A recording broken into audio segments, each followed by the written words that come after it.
Iran's retaliation for the killing of a top commander came early Wednesday morning. More than a dozen ballistic missiles targeted two military bases in Iraq that house U.S. and coalition forces. The Pentagon has not yet released any reports about casualties or damage. Iran's Foreign Minister Javad Zarif called the strikes an act of self-defense. The attack comes less than a week after a U.S. drone strike killed Iran's top commander Qasem Soleimani in Iraq. Iran had vowed to avenge that attack. Our colleague Mary Louise Kelly, who hosts NPR's All Things Considered, has been reporting in Tehran and joins us. Hi, Mary Louise. Good morning, David. Good morning, Rachel. How are people there reacting to these missile strikes? So it is all over the news here, as you would imagine. I was flipping through Iranian state TV channels this morning, and they are all showing footage of this. There's commentary on screen about it. People here are trying to process what has happened, what it means. I will say I went downstairs in our hotel for breakfast this morning, and the waiter, as he was making me an egg and serving coffee, was saying, "Did you see what happened overnight?" And it actually took me a minute to think, is he talking about the missile strikes? Is he talking about this stampede in which dozens of people died in the hometown of Soleimani as mourners were out following the funeral procession? Is he talking about this awful plane crash this morning where a jetliner went down at Tehran airport? It has been an extraordinary 24 hours of news here in Iran. And I will say on the missile strike specifically, I think the general sense is, okay, this has happened. Iran has taken a step to retaliate for the killing of Soleimani, and now everyone is watching to see what might the response from the U.S., from the White House, be. Well, it's so interesting you say taken a step. I mean, was this the step that is retaliation, or could this be the beginning for Iran in terms of a response? That is the question, right? Is this it, or is there more coming from Iran? The state news media here, at least one outlet is characterizing these missile attacks as the start of the promised revenge. This is the official ISNA media outlet, which is carrying a statement from Iran's Revolutionary Guards, hardliners. And it says, and I'll quote, "We are warning the U.S. that if they take any further action, they will receive a harsher response." Also, we heard for the first time, the first public speech from the supreme leader here, Ayatollah Khamenei. He spoke today in the holy city of Qom. Let me let you hear this. These nonsense telling Americans, but the Iranian nation gave a huge blow to their mouth. You can hear, David, the chanting behind him, the crowd reacting as he's describing these missile attacks as a huge blow to the mouth. He also, elsewhere in his speech today, he suggested that more may come. He said Iran's goal is the U.S. needs to get out of the Middle East entirely. An official translation of that part of his remarks reads, "The corrupt presence of the United States in this region should come to an end." So that's the supreme leader. You actually had a chance to talk to Iran's foreign minister, Javad Zarif, yesterday. I mean, did he give you any clues in terms of what Iran's plans might be? I did. I sat down with him and interviewed him for about 10 minutes yesterday. He was cagey when I asked directly what Iran's revenge might look like. He said Iran will respond at a time and in a manner of its choosing. And of course, we have since seen these missile attacks on military bases in Iraq. Since then, and this is significant, Zarif has tweeted, he tweets, "We do not seek escalation or war," but as you noted in the intro, he also said, "We will defend ourselves against any aggression." That is maybe a hint that the government of Iran, at least, the elected leaders and the foreign ministry that serve them, maybe they are looking to de-escalate this. NPR's Mary Louise Kelly in Tehran. Mary Louise, thanks so much for covering all of the news there that you mentioned. Much news to cover here. Thanks, David. All right, so far, the country most affected by these escalating tensions between the United States and Iran has actually been Iraq. Right. So as we said, the missile attack launched by Iran hit two military bases that house U.S. forces. These bases, though, are in Iraq. Friday's U.S. drone strike that killed Qasem Soleimani, the Iranian commander, this took place near Baghdad's airport. Also, it's important to remember that an Iraqi militia leader was also killed in that strike. The Iraqi parliament over the weekend passed this resolution calling on the government there to expel all foreign troops from the country. A lot to talk about here with NPR's Jane Araf, who is in Baghdad. Hi, Jane. Hi there. Okay, so listening to Mary Louise there, she gave us, the Iranian version of what these missile strikes may have meant. She mentioned a lot of people there waiting to see if the United States now responds. So what is the United States saying, and what is Iraq saying about what's happened here? Well, a slight difference between what Iraq and the U.S. are saying what happened during this rocket attack. The U.S. says more than a dozen rockets were fired. Iraq says more than 22 were fired. The Iraqi government has just put out a statement from the prime minister saying that they did get notice from the Iranian government as they were about to launch this. They said they did not tell them what the targets would be, but told them they would be Iranian targets. And they called for de-escalation. The prime minister said he was very worried this was a prelude to all-out war. But the unusual thing about this is with all of those rocket attacks, including on targets such as the airport, the military side of the airport in Erbil, there were no casualties reported.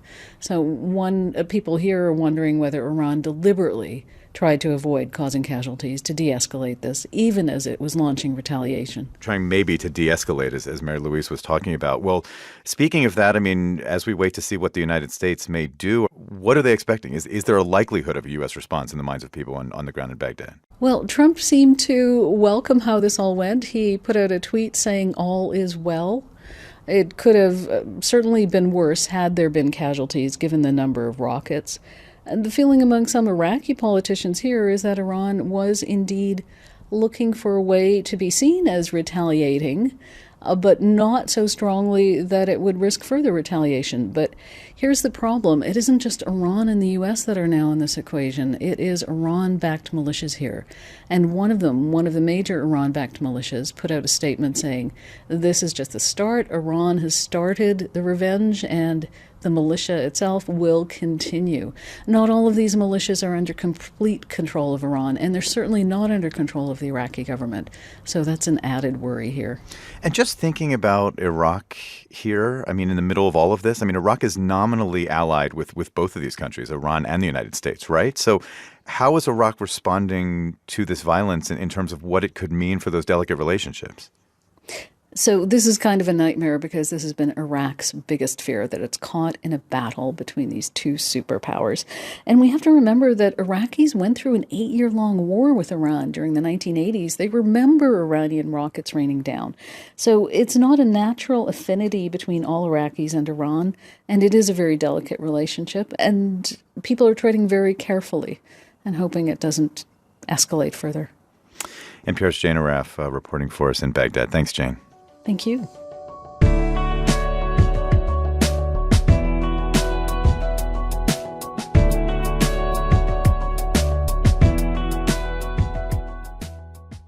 Okay, we now want to pick up on this other story out of Iran that Mary Louise mentioned earlier, actually. This passenger plane crashed shortly after takeoff from Tehran's international airport today.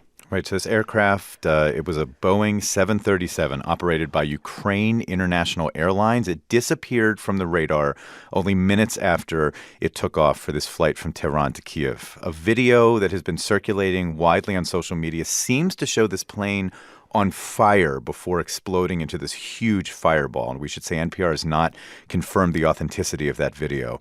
Iranian authorities said that the cause of the crash remains under investigation. We do know that all 176 passengers and crew on board this plane are dead. Journalist Charles Maines has been following the story from Moscow. Charles, thanks for being with us. Can you just give us whatever you know, what details are coming out from the crash site? Yeah, sure. As you know, it's 176 dead, although we've seen some varying numbers through the morning from different news agencies. But the point is there are no survivors. Iranian rescue workers are on the ground attempting to recover remains that are scattered among the wreckage. It's no easy task, as you might imagine. About the crash itself, Iranian emergency ministry officials say it's due to technical error. They say the engine burned up in the plane.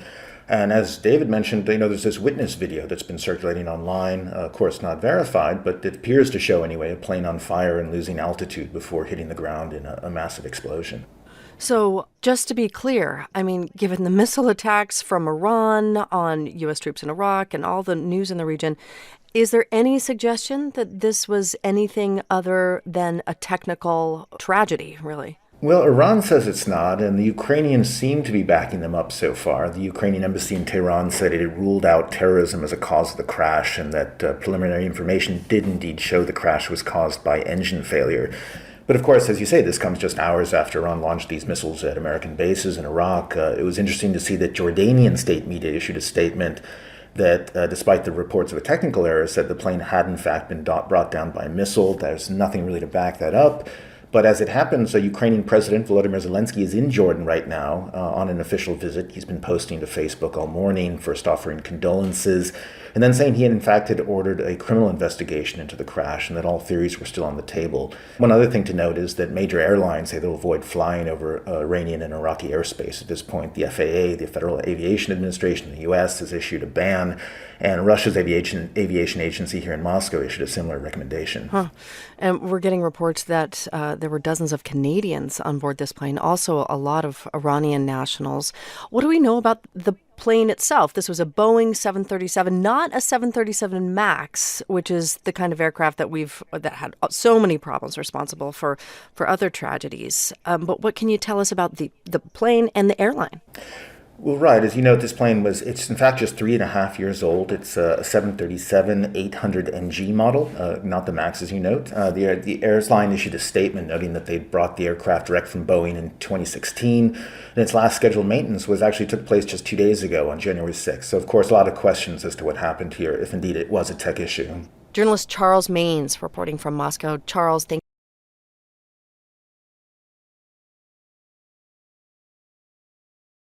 Insulting and demeaning. That's how Republican Mike Lee of Utah described the briefing that lawmakers got yesterday from the White House about that deadly strike on Iranian General Qasem Soleimani. Probably the worst briefing I've seen, at least on a military issue, in the 9 years I've served in the United States Senate. The worst, according to Lee, because the White House briefers discouraged lawmakers from asking tough questions or from expressing any dissent about the justification for taking out one of Iran's most senior leaders. Meanwhile, House Speaker Nancy Pelosi said that the House is going to vote today on a new resolution to limit President Trump's power to deploy military force. We've got NPR's national political correspondent Mara Liasson with us this morning. Hi, Mara.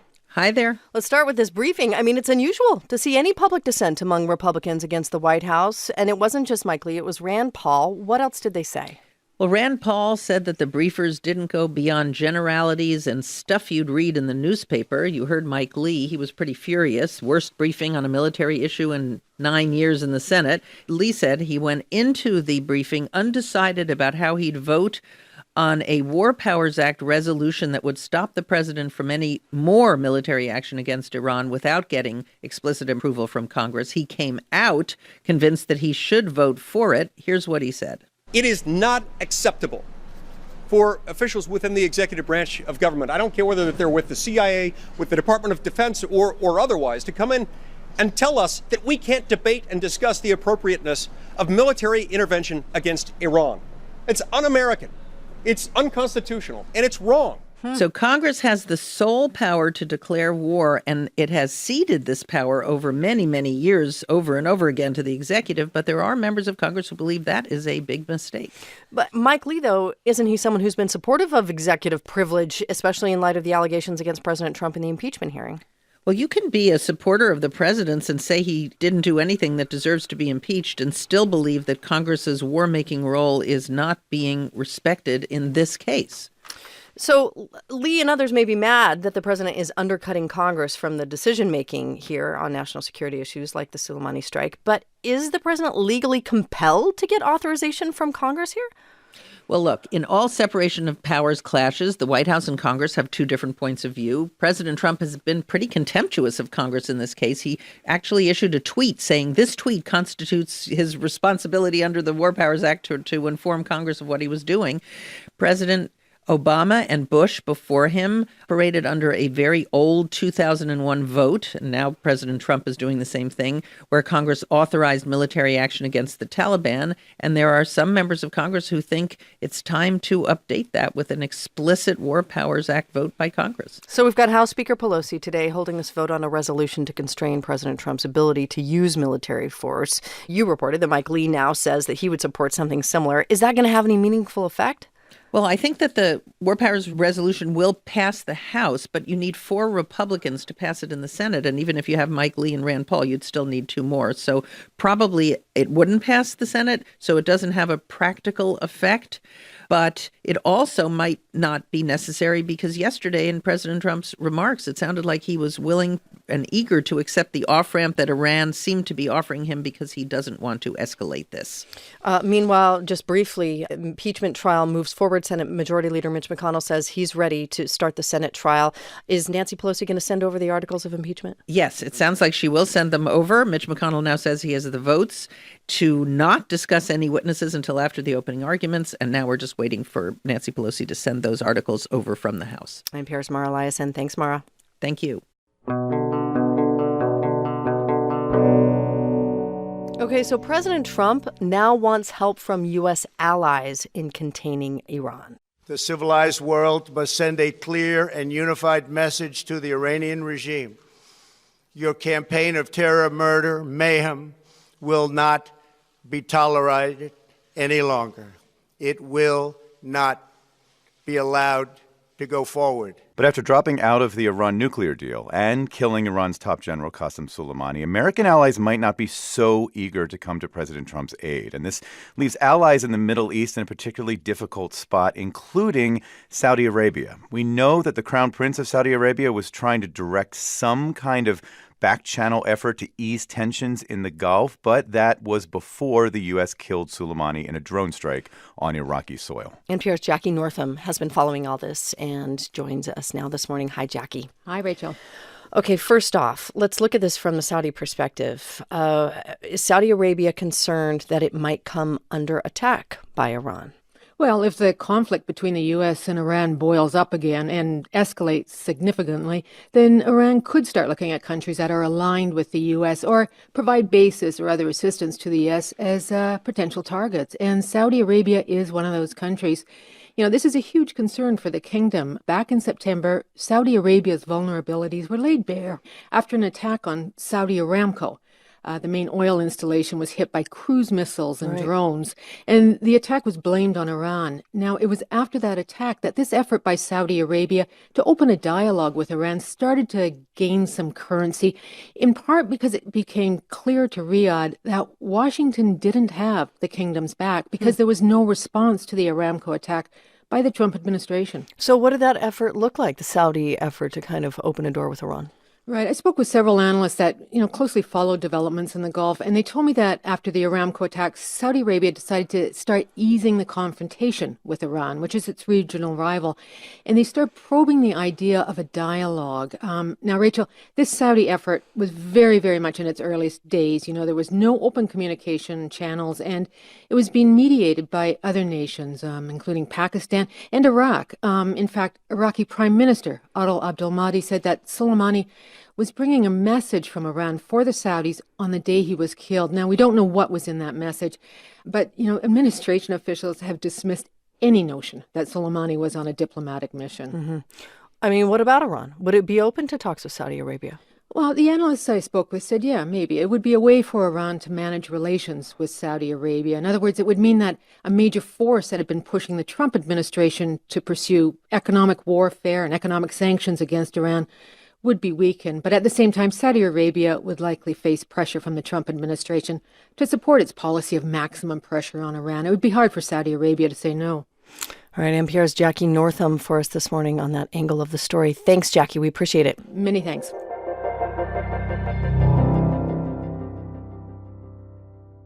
David?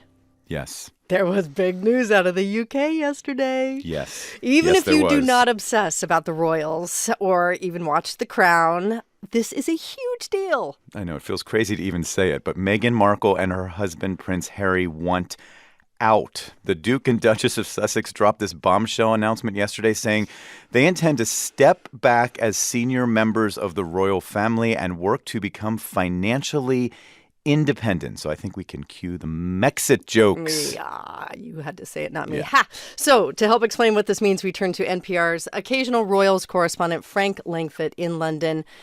Frank, this is massive. I'm at a loss for words. It is. Everybody's talking about it. It knocked the Iran story that you've just been talking about right off the front pages. Here are a couple of tabloid headlines from this morning. The Sun, civil war as Harry and Meghan quit the royals. The Daily Mirror, they didn't even tell the Queen. Right. The Queen. They did not give the Queen a heads up? Apparently not. From everything that we're hearing, the palace is, quote, disappointed. That's what sources are saying. And the palace put out a statement last night saying discussions with the couple are at early stages, which sort of sounds like almost a foreign policy statement. Right. And here's the quote. We understand their desire to take a different approach, but these are complicated issues and will take time to work through. Sounds like the Queen might not be so happy about this. One is not pleased by this, clearly. Yeah. So what was the announcement? What are they going to do? So the details seem to be this. They would split their time between the UK and North America. The assumption is they're talking about Canada, which is a Commonwealth country.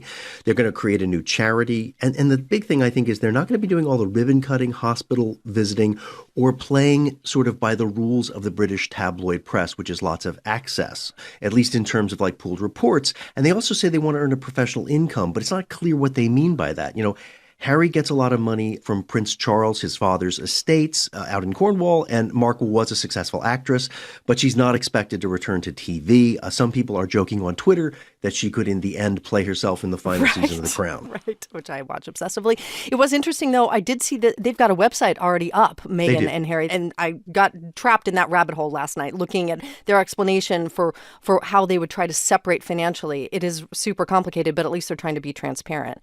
I mean, we have to address the fact that Meghan Markle, it has been a tough road, man. I mean, she has had a horrible time. They've been clearly unhappy, and Harry has never liked this role. If you just watch him, he's a very personable guy and very popular here, but she was targeted by the British tabloids. The couple actually last year sued one of the tabloids for invasion of privacy for printing a letter that she wrote to her estranged father.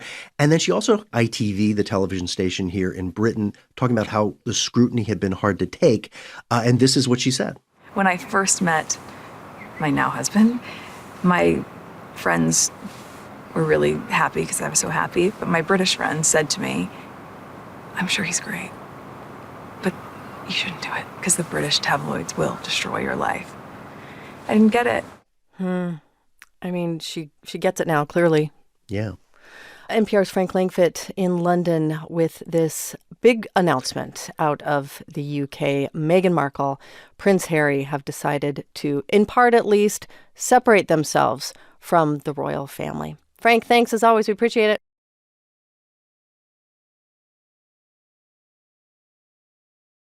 What really brought down a passenger plane after takeoff from Tehran? Well, leaders of multiple nations say they think they know. That plane crashed on a night of high tension as Iran launched missiles at U.S. targets this week. Leaders of Britain and Australia have indicated what happened, as does Canadian Prime Minister Justin Trudeau. The evidence indicates that the plane was shot down by an Iranian surface-to-air missile. This may well have been unintentional. Canada, Britain, and Australia all share intelligence with the United States, where officials have been silent in public but have concluded the same as Trudeau. NPR's Jackie Northam has been following this story. Jackie, good morning. Good morning, Steve. I guess we should note that Trudeau is talking about this because more than 60 Canadians died in that plane crash. What evidence did he cite in blaming an accident by Iran? He wasn't specific. He said that intelligence from various sources, including Canada's own intelligence agency, indicates that the Ukrainian airline was brought down by a surface-to-air missile shortly after takeoff from Tehran's international airport. And remember, this crash came just hours after Iran launched missile attacks on U.S. bases in Iraq, and that was in retaliation for the U.S. targeted killing of a senior Iranian military commander, Qasem Soleimani, last Friday. So you can imagine, Steve, this whole region was on high alert, and the U.S. and other nations were closely monitoring Iran for missile launches the night of the crash, using satellites, and most likely saw the launch of an anti-aircraft missile. Yeah, I mean, we can imagine the scenario in which this would happen, where Iranians are on the alert for an attack and detect a plane and shoot it down by mistake. That's a scenario we should mention. We don't have all the details confirmed there. But how has Iran explained this crash?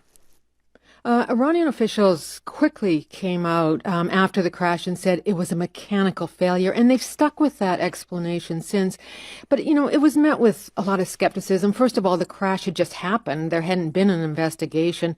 And aviation analysts say a mechanical failure wouldn't have set a whole airplane on fire so quickly, which is what happened. And also, Steve, this was a 3-year-old plane. There was some reports that Iranians claim that this, the accusation of a shoot down was psychological warfare. Okay. Are Iranians allowing foreign investigators under the crash site to check all that out?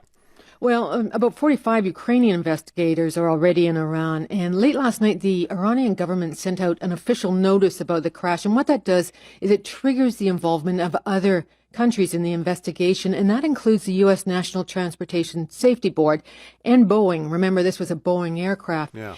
But this is where it gets tricky because the U.S. has sanctions on Iran, and U.S. law restricts any travel to Iran or sharing of information. In fact, the NTSB cannot communicate directly with the Iranians, and whether the NTSB or Boeing representatives go to Iran will likely have to be okayed by the State Department and or the Treasury Department.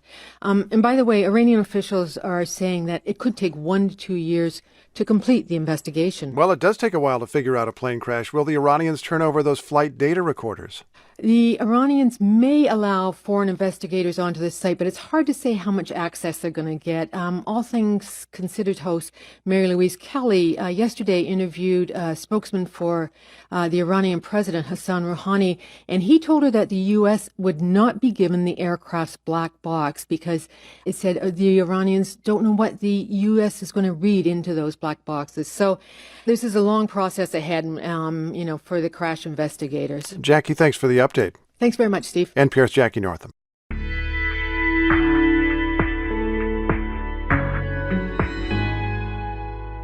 House Republicans say they would like to limit the power of the president to launch a war against Iran. Right. The House approved a war powers resolution. It demands that the president consult Congress, quote, in every possible instance before using force against Iran.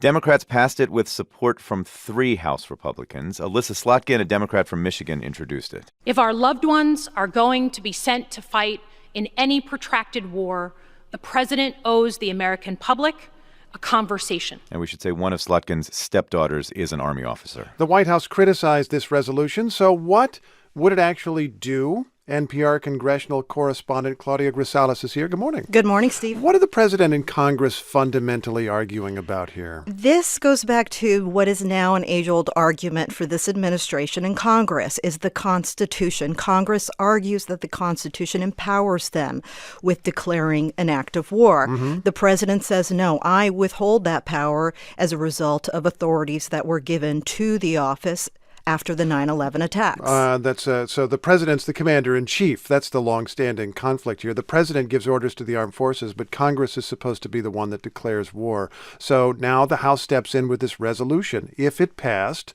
does that mean the president would have to check in with Congress before doing anything against Iran? According to the White House, no. White House spokesman Hogan Gidley said yesterday that this, quote, was a ridiculous resolution, just another political move because under well-established Supreme Court precedent, it's non-binding and lacks the force of law.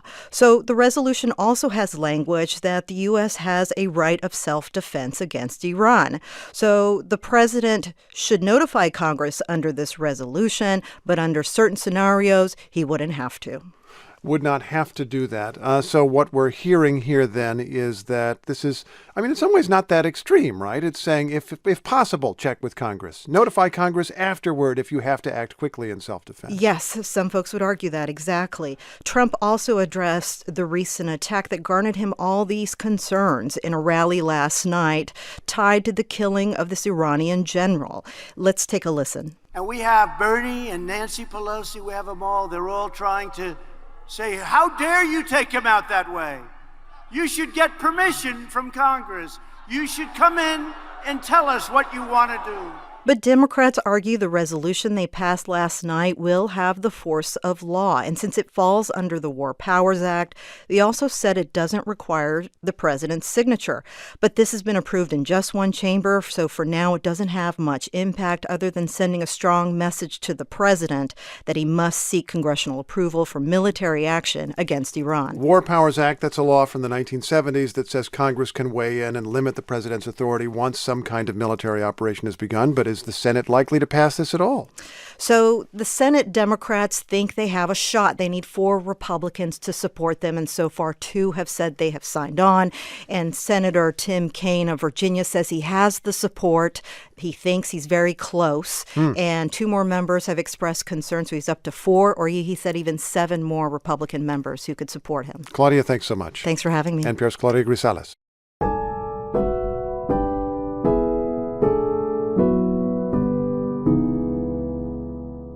This airplane is designed by clowns. That is how one Boeing employee described the development of the company's troubled 737 MAX aircraft. Yeah, so Boeing released documents yesterday that show employees boasting about misleading federal regulators during the certification process of this aircraft. The documents date to before the grounding of 737 MAX planes, which came after 2 deadly crashes in 2018 and 2019. Those accidents combined killed 346 people. NPR's David Shaper spent much of the evening going through these documents. David, good morning. Good morning, Steve. What stood out to you? Well, the first thing that stands out to me is the level of effort made to deceive regulators and Boeing's customers. Those would be the airlines that would fly the 737 MAX. And the main goal here was to keep pilot training on what was essentially a new plane to a minimum and to keep regulators from requiring simulator training for the pilots. There are notes from meetings going back to 2013 in which they try to downplay the significance of the MCAS flight control system and deceive regulators about it. That's the system that played a major role in those 2 deadly crashes. One talks about, or brags about, Jedi mind-tricking regulators and customers. One says, I still haven't been forgiven for God for all the covering up I did last year. That's in a 2018 message referring to how they misled the FAA. Another message is, quote, I have used the words misleading and mischaracterizations a lot in the last 2 years. And then the second thing that strikes me is how some employees are trying to do the right thing, complaining about safety problems, complaining about a safety culture. One calls it a culture that the company has created of good enough, and that is an incredibly low bar. Another message, employees ridicule colleagues involved in developing the plane, calling it, as you referred to earlier, the airplane designed by clowns who are in turn supervised by monkeys. And yet one more message calls into question the safety of the 737 MAX, asking one fellow employee, would you put your family on a MAX simulator-trained aircraft? I wouldn't. And the other employee says, no. David, listening to you, I'm shocked not by the quotes, but by the volume of the quotes. You could imagine anybody making a stray remark in an email that they don't entirely mean, the gallows humor, a little cynical, but that's a lot of emails you just quoted. Yeah, they're well over 100 pages. And, Boeing officials say that they were written by just a small number of employees, primarily technical pilots and personnel involved in the development and certification of the MAX and those who experienced some of the problems in the simulators. And they do say that some of these are the same employees involved in sending other damaging emails and internal messages that had been disclosed last year. The company says that they are inconsistent, these sentiments and language used in these communications, with Boeing values, and the company is taking appropriate action in response, but it does speak to a larger problem. Does this increase the chance that Congress would take some kind of action? Well, many in Congress are pretty upset. Peter DeFazio, the chairman of the House Transportation Committee, calls these incredibly damning and painting a deeply disturbing picture of the lengths Boeing was apparently willing to go in order to evade scrutiny. So there could be some congressional action taken by both the Senate and House committees that are reviewing these plane crashes and some of the circumstances that led up to them. David, thanks for reading for us. My pleasure. That's NPR's David Shaper covering the release of emails from Boeing on the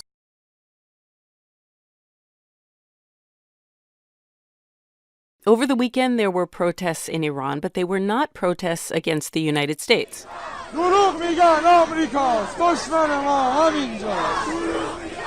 So videos shared on social media show demonstrators chanting, "They are lying that America is our enemy is here." Now, we should point out that NPR could not independently authenticate these videos, but what do the protesters mean by "our enemy is here"? Well, they're responding to an admission by Iran that it accidentally shot down a Ukrainian airliner in Tehran. At first, Iran blamed a mechanical issue for the crash that killed 176 people, nearly half of whom were Iranians. NPR international correspondent Peter Kenyon has been following all of this from Istanbul. Hey, Peter. Hi, Noel. So a few days before these current protests, Iranians were really angry at the United States for the killing of Qasem Soleimani. Now they're angry at their own government. This tragedy with the plane seems to have really hit people there hard. Oh, it definitely did. I mean, this crash of a Ukrainian airliner with mostly Iranians on board, and then 3 days of denials that the government had anything to do with it before, as evidence mounted, finally the admission came that the Iranian military had fired at the passenger jet. Apparently, one person said, after an officer mistook it for an incoming cruise missile. That's one explanation that's been offered. Just a day earlier, the head of Iran's civil aviation organization had flatly declared he was certain that no missiles had hit the aircraft. The earlier protests back in November that we saw were very different over economic issues, a 50% hike in the price of gasoline. But now these protests are basically targeting the regime, and it's on the defensive. Even the head of the elite Revolutionary Guard Corps has been forced to apologize on national television, and he's been called before a closed-door session of parliament. What do the demonstrators want? Well, first of all, honesty from their government. Many of these demonstrations began as memorials, vigils for those who were killed in the shoot-down, but quickly transformed into anti-government protests. And people say the government's lies infuriated them, in addition to, of course, all these civilian deaths. 82 Iranians are believed to have been on that flight, along with 63 Canadians, other foreign nationals. One well-known actor had this reaction. He said, quote, "Did you really need 3 days to count the missiles and realize that 2 were missing?" So obviously there's sarcasm, there's anger, and very strong feelings. Very strong feelings. And Iran does have a history of getting violent with people who go out in the streets and protest. So is that a worry here? Well, yes, it's already happening. 2 days of protests, and police have responded with tear gas, rubber bullets, by some accounts, live ammunition, although the police say no live ammo was used in Tehran. These protests, of course, are happening in other cities as well, and there's certainly a risk that further protests could trigger an even harsher crackdown. So as the protests turn away from the United States and toward the Iranian government, Iran says that Washington is exploiting this. They're probably referring to the fact that President Trump has been tweeting about all this, right? He has. His tweet said, "Do not kill your protesters. The world is watching." Earlier, there were calls on Iran to allow human rights groups in to see what's going on. The U.S. has said it's behind the demonstrators. Tehran dismissed the Twitter comment, saying it was Trump who caused the chain of events by killing General Soleimani. And so I guess the big question here, Peter, is does this put real pressure on the regime of Supreme Leader Ayatollah Ali Khamenei? Khamenei is in serious pressure right now, no question about it. Just days ago, people were rising up in fury at America over the drone strike that killed General Qasem Soleimani, but now that is all turned and more into chance of death to the dictator and condemnation of the military after this killing of civilians aboard a passenger jet. NPR's Peter Kenyon in Istanbul. Peter, thanks so much. Thanks, Noel.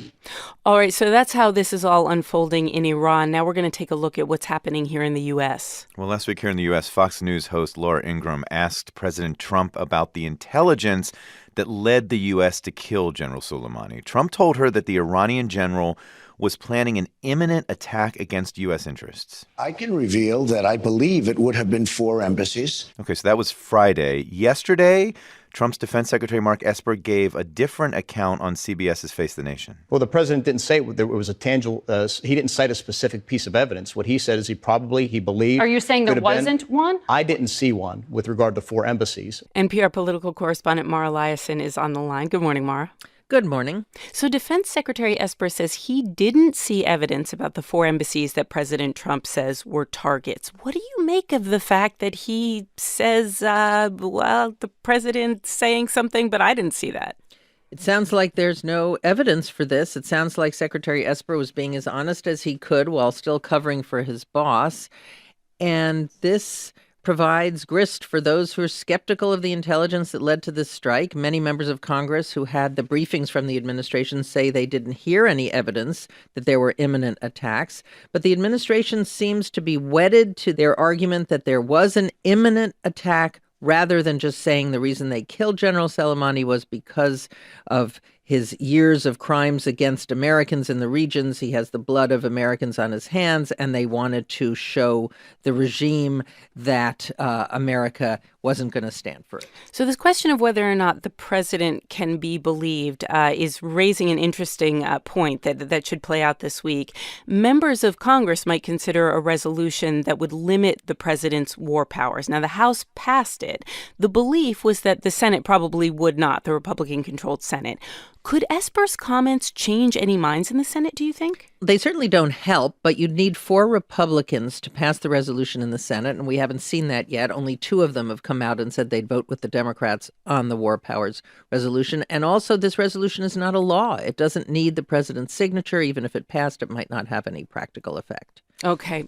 The other big story on Capitol Hill, and I don't want to let you go without asking about this, the articles of impeachment. What are you looking out for this week? Yes, the other big separation of powers battle on Capitol Hill, because there are 2 fights over whether the executive should have unchecked power.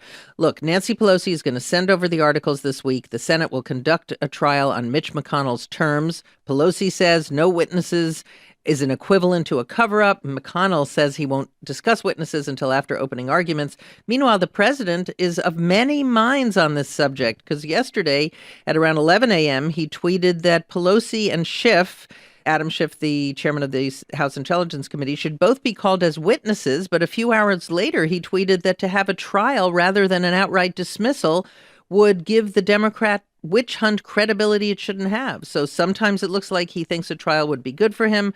Other times he wants to deep six the whole thing. Okay, NPR's Mara Liasson. Thanks so much, Mara. Thank you.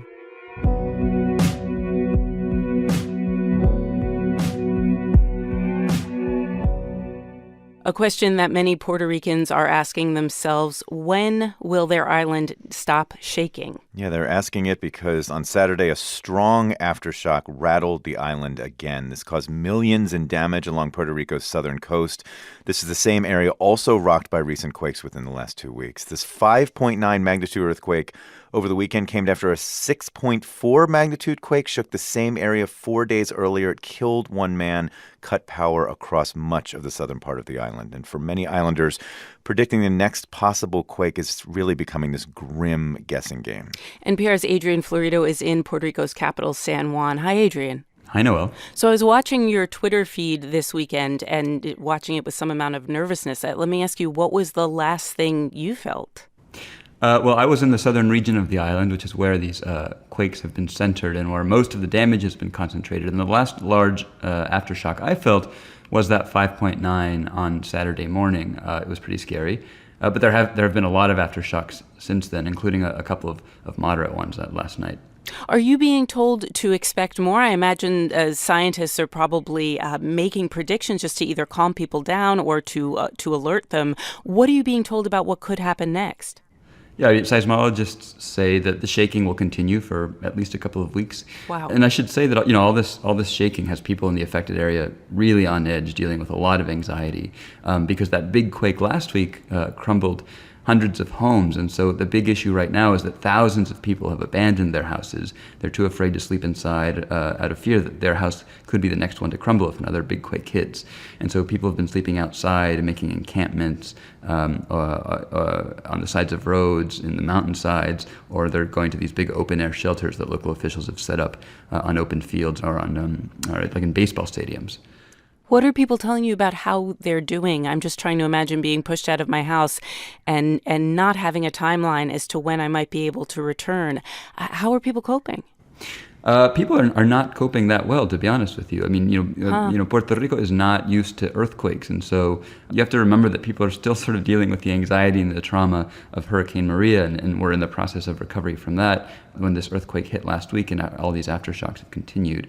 And so there's a lot of anxiety. Mental health officials are going out trying to calm people down because they fear a mental health crisis arising out of all this uncertainty as people feel like they can't return home and don't know when they're going to be able to do that. There is sort of a little bright spot, which is that, Puerto Ricans across the island have been mobilizing to take supplies down to the affected area in hopes of, making people's lives a little bit more comfortable while they live in this sort of time of uncertainty. So people helping other people out, that's really nice to hear. I wonder, have government officials said anything about what recovery will look like, or is it too soon given the fact that you expect more aftershocks? In some way, it is too soon. A lot of that will depend on what kind of money is available, and that'll depend on whether the president signs a federal disaster declaration, which the governor of Puerto Rico requested last week. Okay, NPR's Adrian Florido in San Juan. Adrian, thanks so much, and stay safe.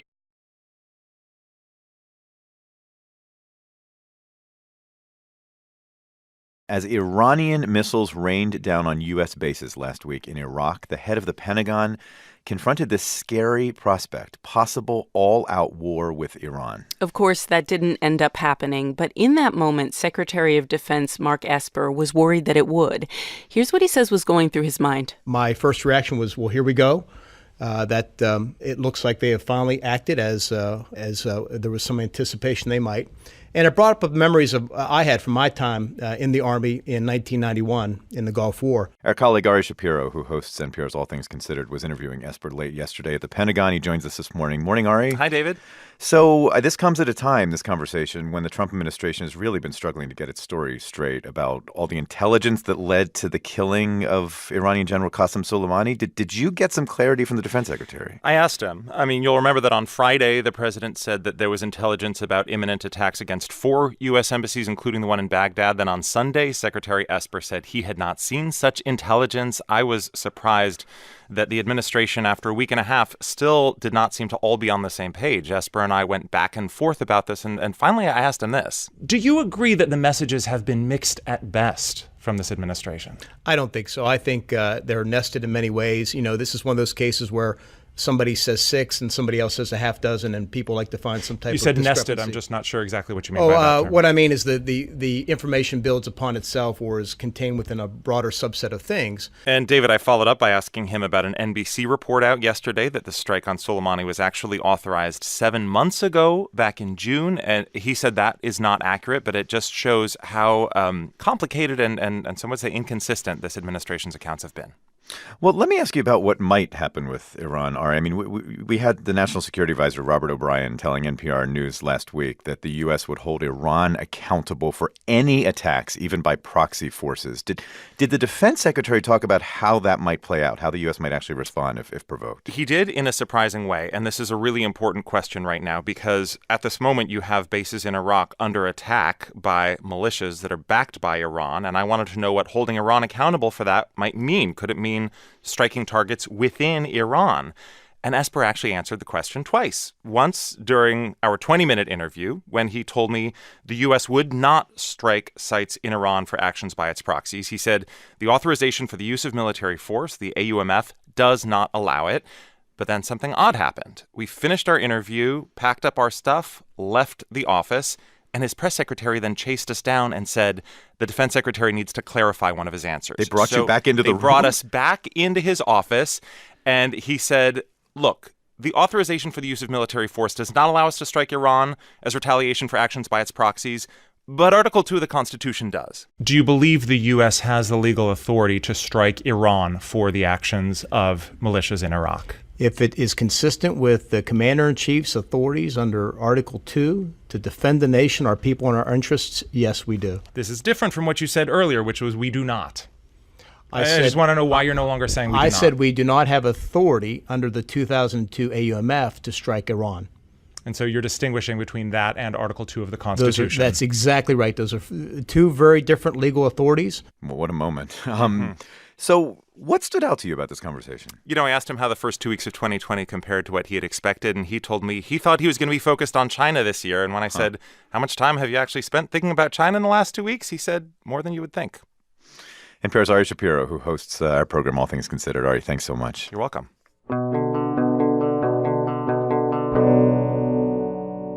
All All right, so in Iowa, there's really been this shift in tone in the Democratic presidential race. Yeah, there has been. In the last few days, the tone has gotten uglier, and it's also gotten a bit more personal. All of this matters because tonight, 6 Democrats will be on stage for their last debate before the Iowa caucuses. And NPR's Danielle Kurtzleben is reporting in Des Moines, Iowa. Good morning, Danielle. Good morning, David. So no clear frontrunner right now, it seems like, in this Democratic race. Absolutely right. I mean, we had a new poll come out yesterday from Monmouth University that showed, Joe Biden in front, but close on his heels, you had Vermont Senator Bernie Sanders, Senator Elizabeth Warren, and former South Bend, Indiana Mayor Pete Buttigieg. And similarly, the Iowa poll from the Des Moines Register that came out relatively recently, just last week, that showed the 4 of them really bunched up towards the top. So, no, there's no real frontrunner. And besides that, the Iowa race often changes, often quite dramatically in the week before the caucuses. So this is really anybody's game. I mean, you have Sanders and Biden with their high name recognition. They have remained durable in polls, but the other 2, Warren and Buttigieg, they are very organized here and very well staffed, which could mean they are very good at getting their people out to caucus. And it is almost like Iowans love being unpredictable. It's one of the things that makes them proud. Like, don't judge us ahead of time. We are going to actually they make our choices. decide really late. Yeah. Yeah. Well, the narrative that seems to be building right now is that this race is just the attacks are getting sharper and uglier. What substantively are they actually fighting about, these candidates? Well, you have a few topics. Take your pick, because this has popped up on a few fronts, right? I mean, so first of all, here's one front. You have Sanders supporters and surrogates who have gone on the attack against Warren and Biden in particular. Now, against Biden, they're not necessarily new attacks, but they're more aggressive. What they've been going after him on, first of all, is his vote to approve the war in Iraq. Especially given the situation in the Middle East now, it's sort of brought up new opportunities to attack Biden for that. And by the way, if you're feeling deja vu, it's because at this point, the Iraq war has come to define Democratic primaries. Think about it. It's happened in 2004, 2008, 2016, it came up again. Now it's coming up again, which shows just the lasting impact. Of course, it was an unpopular war at this point, very unpopular. And so this does keep coming up as long as there are people in these races who voted for or against it. Aside from that, Bernie Sanders campaign co-chair Nina Turner, she wrote an op-ed in a South Carolina newspaper this weekend saying that essentially Joe Biden has not delivered for Black voters, but that Bernie Sanders can. Now, of course, that comes as a poll recently came out from the Washington Post and Ipsos saying that Joe Biden is doing very well with Black voters at 48%. Bernie Sanders was well behind that. And what about this escalation between Elizabeth Warren and Bernie Sanders? Yes, we saw that come up on 2 fronts over the last few days. Politico first reported over the weekend saying that Sanders volunteers were using the script saying that she can't really expand the base, that she mostly appeals to highly educated voters, for example. She responded saying she was disappointed. Then we had this leaked story yesterday about a private 2018 meeting in which Sanders allegedly said that a woman can't win in 2020. Now, the sourcing was anonymous, but 2 of the people were linked to the Warren. They talked to Warren after that meeting. Now, Sanders has denied this, but this has become another thing that has really blown up. So both Sanders and Warren will probably be asked about that tonight at the debate. We'll see what they say. And that debate, smaller than we've seen. 6 candidates are going to be on stage. NPR's Danielle Kurtzleben in Des Moines. Yeah, down to 6. Danielle, thanks a lot. Thank you.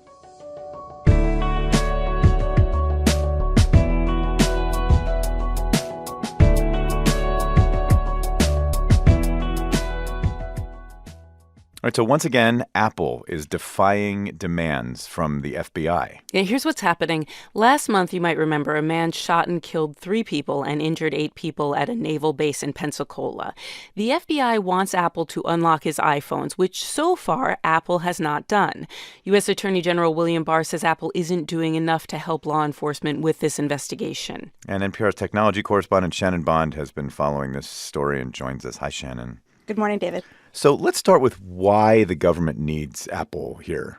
Right. So the FBI has 2 iPhones that belong to the gunman in Pensacola, who is a Saudi Air Force cadet. And law enforcement has a court order to see who he was communicating with before the attack. But the phones are locked and their contents are encrypted, so the government is asking Apple for help. But Apple has long said it won't unlock devices and break its encryption. That's really frustrated the Attorney General. Here's what William Barr said on Monday. So far, Apple has not given any substantive assistance. This situation perfectly illustrates why it is critical that the public be able to get access to digital evidence once it has obtained a court order based on probable cause. Okay, so that's the Attorney General's argument. What exactly has Apple's response been? How are they explaining this? Well, Apple's rejecting Barr's characterization in a statement it put out on Monday. It says it's already turned over gigabytes of information to the government, things like iCloud backups and transactional data. But what the FBI wants is the communications on the phones. And Apple sees that kind of request as asking it to build a backdoor into its phones that anyone could use. I spoke with Susan Landau, a professor of cybersecurity and policy at Tufts, and she says that kind of backdoor would make it easier for criminals to access personal, financial, and health information. The risks are that it becomes easier to open anybody else's phone. The whole reason Apple went to the model of making the data on the phone more secure is that hackers were taking data off the phone and then using it for identity theft. And that's pretty much what we saw Apple say again on Monday. In its statement, it says, quote, "There is no such thing as a backdoor just for the good guys." Am I right? This sounds a lot like the situation with an iPhone that belonged to the shooter in that terrorist attack in San Bernardino, California back in 2015? Yeah, this is very much a similar conflict that was in play back then. And you might remember in the San Bernardino case, the government actually sued Apple to force the company to unlock the phone. Apple resisted. There was this tense standoff with the Obama administration. And in the end, it was sort of diffused. The government wound up working with a third-party contractor to get into the phone. And since then, Apple has reportedly even improved its encryption and software to make its devices even more secure, even harder to get into now. But any sense for how this legal battle, these larger questions, are going to get resolved? Well, experts say really it's Congress that needs to weigh in. I spoke with Jim Baker. He was the FBI's general counsel during the San Bernardino case. He says there's not really an easy solution. You're trying to balance law enforcement's desire for access on public safety grounds, Apple's worries about security. The other solution would be to go back to the courts, and if the government gets a court order, that raises the question, would Apple comply? A lot of questions remaining there. NPR's Shannon Bond, thanks so much.